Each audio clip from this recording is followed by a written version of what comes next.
آج بات کرتے ہیں بورسا کی۔ غالباً تیسری صدی میں ایک بادشاہ نے اسے قائم کیا تھا۔ یہ بازنطینی دور میں شہنشاہ حسین اول جو کہ 527 سے 565 تک رہا، اس کی حکومت کے وہاں ایک محل تعمیر کرنے کے بعد ترقی کرتا تھا۔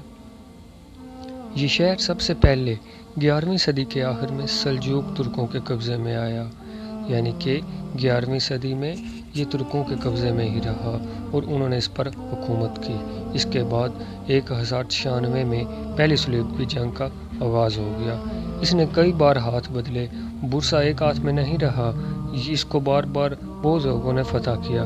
1204 میں صلیبیوں کے ہاتھوں قسطنطنیہ، جو کہ اب استنبول کہا جاتا ہے، کی برطرفی کے بعد اس نے بازنطینی مزاحمت کے مرکز کے طور پر کام کیا۔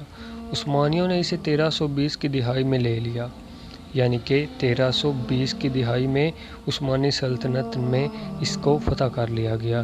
اسے اپنا پہلا عظیم دارالحکومت بنایا، لیکن تیمور نے 1402 میں اس شہر پر پھر سے قبضہ کر لیا، اور جب عثمانیوں نے اپنا علاقہ واپس کر لیا تو انہوں نے اپنا دارالحکومت پہلے ایڈرن 1413 میں اور بعد میں قسطنطنیہ منتقل کر دیا۔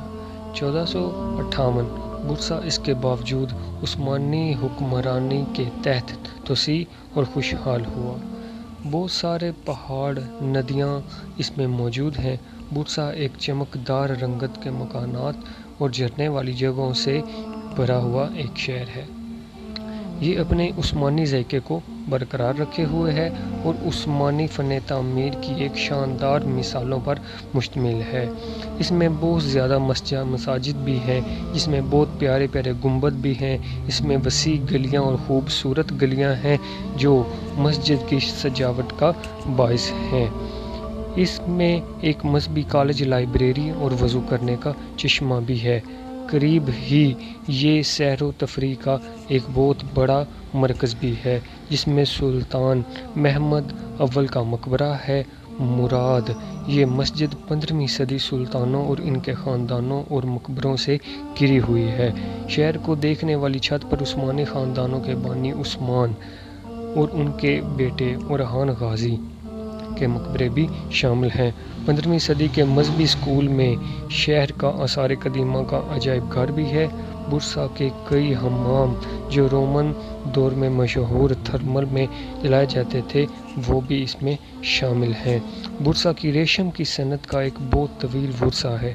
یہ شہر 15ویں صدی میں ریشم کی تجارت کا ایک مرکز تھا اور 17ویں صدی تک یورپ اور ایشیا میں اپنے ریشمی کپڑوں کے لیے مشہور تھا، یعنی کہ اس شہر کی ترقی کا راز ریشم بھی ہے۔ اس میں ریشم بہت زیادہ مقدار میں پایا جاتا ہے۔ دیگر صنعتوں میں کپاس اور اونی ٹیکسٹائل بھی شامل ہیں۔